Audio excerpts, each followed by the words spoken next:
কি করছো দেবাংশু? শাঁখ বাজাচ্ছ? ঠাকুর ঘরে শাঁখ বাজাচ্ছ? তুমি বাজাও। দেবাংশু প্রতিদিন সকালবেলা আর সন্ধ্যাবেলা করে ঠাকুর ঘরে আসে। সন্ধ্যাবেলা করে এসে সন্ধ্যা দেয় আর সকালে এসে ঠাকুরকে ভোগ দেয়। দেখ বাবা, শাঁখ বাজানো হয়ে গেছে। এবারে কি বাজাচ্ছ? করতাল বাজাচ্ছ? বাজাও, গালটা হাঁ করে। দেবাংশু, ঠাম্মির সঙ্গে সন্ধ্যা দিচ্ছ বাবা?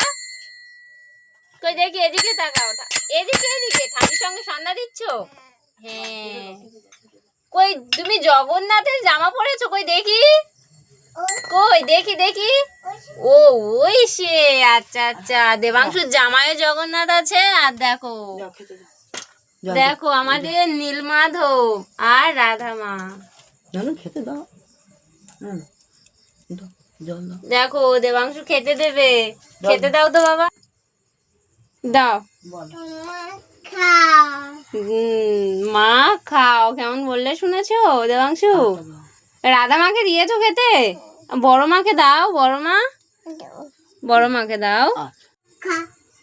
সোনা মা খাও, মা মনসাকে সোনা মা বলে, আর রাধা মাকে রাধা মা, আর তারা মাকে বড় মা বলে দেবাংশু। বড় মাকে দিয়েছো, বড় মা। হ্যাঁ, সোনা মা খাও। আমাদের গাছের জাম ভোগে দিচ্ছে দেবাংশু এখন। দাও।